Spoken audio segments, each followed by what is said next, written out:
आदाब, मैं हूं मुमताज आलम रिजवी और मैं बात करूंगा तुर्की की।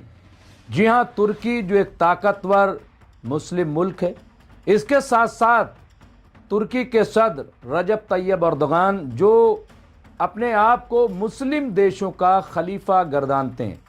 जी हाँ, वो अपने आप को खलीफा मानते हैं, उसी तरीके से रिएक्ट करते हैं। हालांकि गजा के मामले में उनका जो रवैया रहा है वो बहुत ही अफसोसनाक।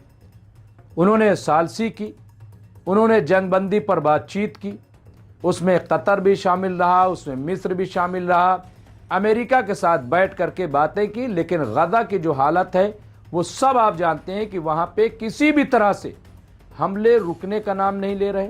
हर रोज़ इजराइल, आप देखिए कि वेस्ट बैंक में भी अटैक कर रहा है जहाँ हमास नहीं है, और खान यूनुस और तमाम तो गजा पे कर ही रहा है। इसके साथ साथ लेबनान पे अटैक हो रहा है और सीरिया में भी बड़े पैमाने पर अटैक किया जा रहा है, वहाँ छापेमारी की जा रही है इजरायली फ़ौज की तरफ से। ये सब कुछ है, लेकिन तुर्की या और मुस्लिम ममालिक वो खामोश तमाशाई हैं। अब ऐसा लग रहा है कि तुर्की पर अल्लाह की तरफ से कोई बड़ा अजाब नाजिल हो रहा है। आप हैरान हो जाएंगे ये सुन करके कि तुर्की में खुद ब खुद अब बिल्डिंगें गिर रही हैं, खुद ब खुद। ना वहाँ कोई जलजला है, न सुनामी है, न तूफान है, कुछ भी नहीं, न सैलाब है, कुछ भी नहीं। अचानक बिल्डिंगें जो हैं वो धड़ाम हो जा रही हैं। ऐसा क्यों हो रहा है? क्या वाकई ये अल्लाह का अजाब है जो तुर्की पर नाजिल हो रहा है? ये एक बड़ा सवाल है। हालांकि जो तौजीह की जा रही है, जो वजाहत की जा रही है, इस सिलसिले में रिपोर्ट आ रही है, जो एक्सपर्ट बता रहे हैं, उनका ये कहना है कि दरअसल जो नीचे मेट्रो लाइन बिछाई गई है या जो सीवर लाइन बनाई गई है या जो बिजली और पावर सप्लाई गैस लाइन है, इन खुदाई की वजह से वहाँ का ये निज़ाम है और इस तरह से उसका असर वहाँ की ज़मीन पर पड़ा है। ऐसा जो एक्सपर्ट हैं उनका मानना है।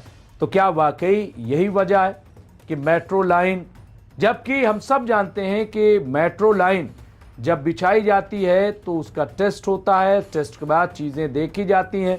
इसी तरीके से अगर गैस पाइपलाइन की देखें तो खुदाई के बाद उसे बंद कर दिया जाता है और पाइपलाइन होती है, ज़मीन फिर वैसे ही बना दी जाती है।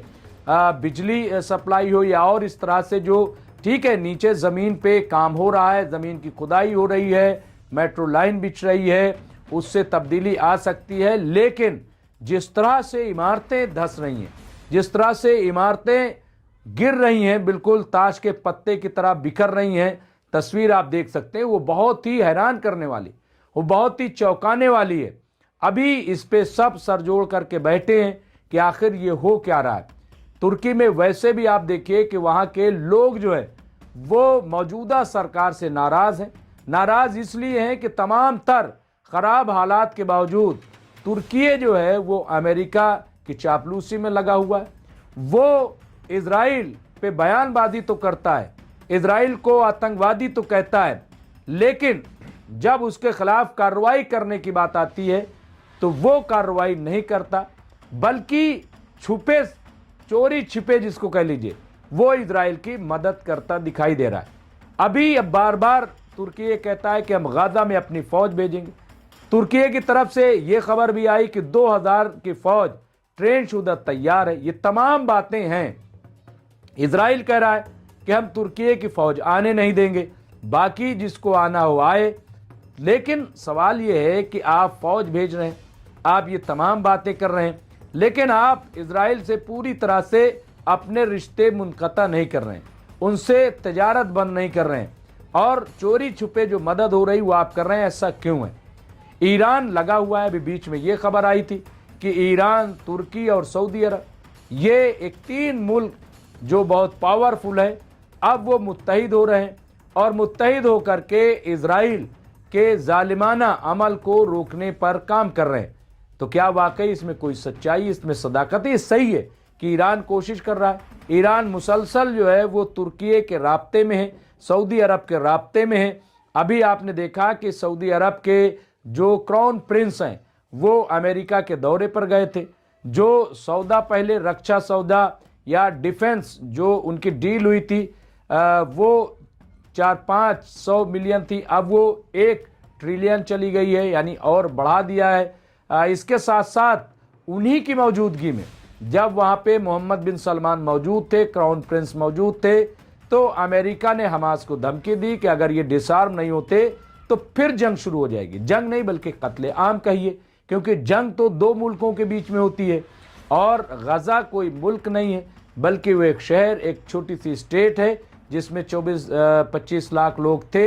अब वहाँ पे 20-21-22 लाख लोग बचे। हमास जो है वो एक तहरीक कह लें, सियासी जमात ज़रूर है, लेकिन वो जंग आज़ादी के तौर पे अपनी ज़मीन को बचाने के लिए लड़ रही है, तो वो है। अब उससे आप देखिए कि 2 साल 1 महीने हो गए, यानी टोटल 25 महीने से, और वहाँ पे अब तक जितने बड़े पैमाने पे कत्ल गारत गरी हुई है कि 70,000 ऑन रिकॉर्ड लोग मारे गए।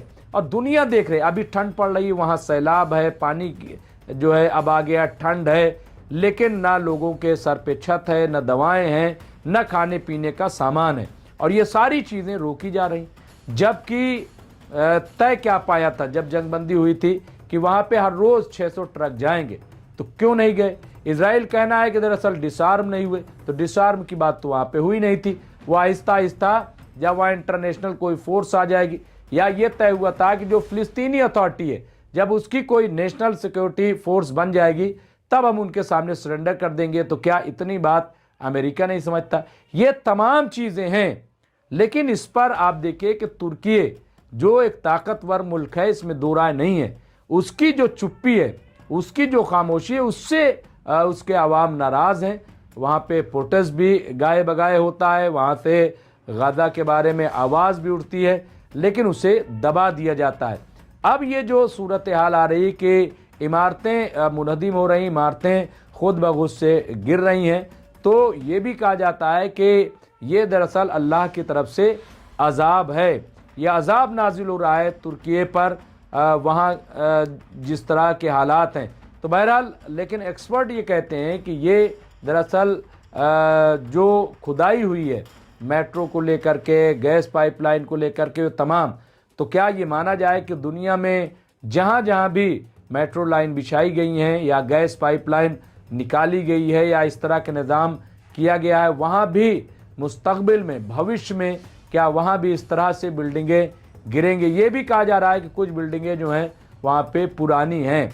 बहरहाल, ये बहुत ही खौफनाक है। अब क्या है ये जैसे ही पता चलेगा, इसमें जो भी और अपडेट आएगी वो भी हम आपकी खिदमत में पेश करेंगे। लेकिन रजब तैयब अर्दगान को चाहिए कि कम से कम जो मजलूम हैं, जो बेगुनाह हैं, उनकी हिफाजत के लिए ठोस कदम उठाएं, बयानबाजी न करें। बहुत बहुत शुक्रिया। देखते रहिए एमएमसी न्यूज़ इंडिया।